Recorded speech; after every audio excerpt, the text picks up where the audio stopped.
The rain has stopped. Floodwaters are slowly receding, but tonight thousands of people are scared and worried about what comes next after the deadly flooding from Helene. The storm and its after effects left 120 people dead and many homeless or without power and water.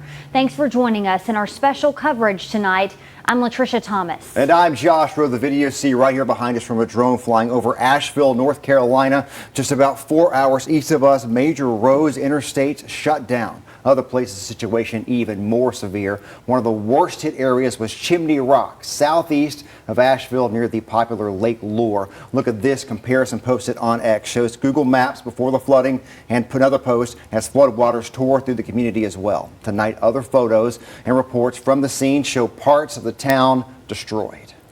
Tonight, we also know one of the people who died was a North Carolina deputy. Jim Lau was on duty in Macon County Friday when he was caught in the storm. The Volusia County Sheriff's Office in Florida shared these photos saying Lau retired from there in 2005.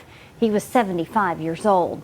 Tonight, we have team coverage of the devastation and recovery in North Carolina. News Channel 9's Mary Beth Mangrum is live now tonight. Mary Beth, it didn't take you long to find an isolated community there. Yeah, Josh, Latricia, we're here in Transylvania County, North Carolina, which is about 40 miles south of Asheville. Now, if you want to take a look behind me, this is a look at Turkey Pin Gap Road, where around 120 homes are now cut off from the main road after Hurricane Helene. It's a story that's playing out all across this devastated area. Now, long-term residents that I spoke to say that damage of this level isn't something they've ever seen here in their lifetime. And with no clear way out, residents are taking it upon themselves to make one and are planning to clear a path around the creek. But until then, they tell me that it's still a waiting game.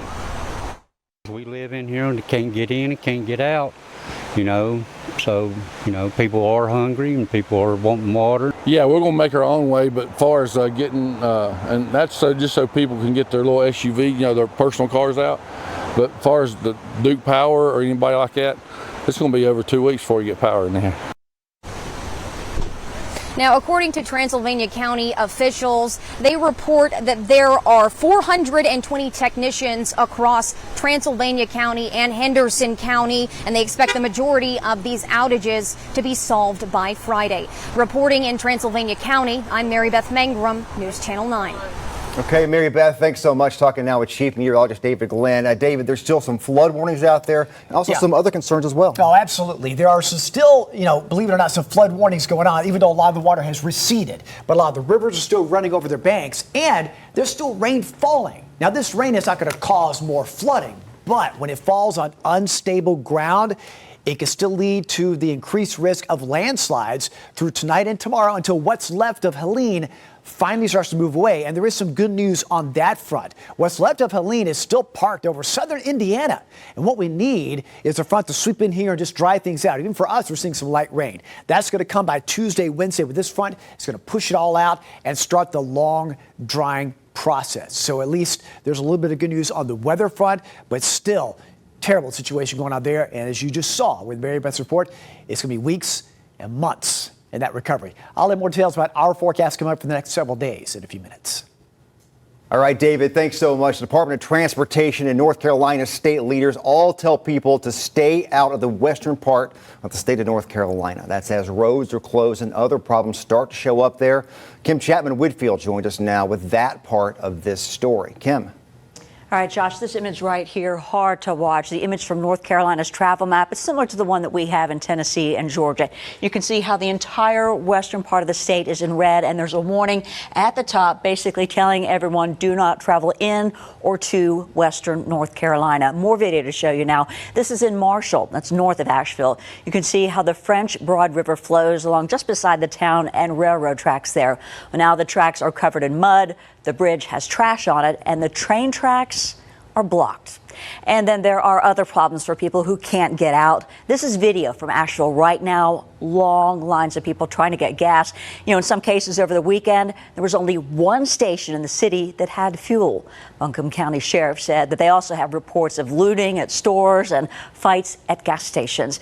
Coming back to those road problems, this is Interstate 40, of what's left of it anyway. Again, the message tonight, stay out of the western part of the state. It is not clear when damaged roads might be repaired and reopened, or when that advisory might even be lifted. Josh. All right, Kim, thanks so much. A rescue still happening tonight. In many cases, rural communities are some of the hardest hit. Kimberly King spoke to people worried about their missing neighbors.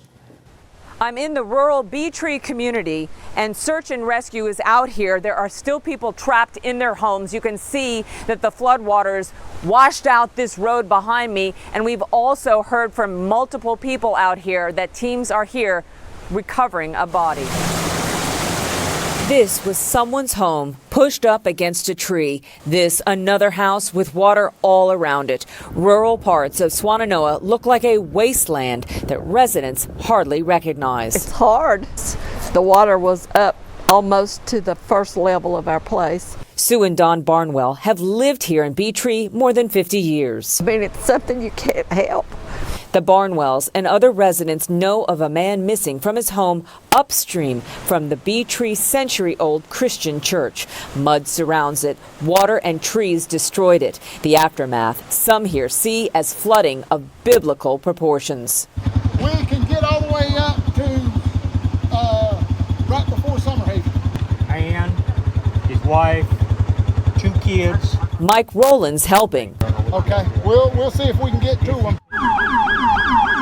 Along State Road 70, devastation, sights of sadness, huge property loss. This is the Davidson Bridge obliterated. It's pretty emotional. Mark Hensley says many Swannanoa residents remain missing in remote parts. Search and rescue hasn't even been up there. As law enforcement works in Swannanoa, I've never seen anything like this.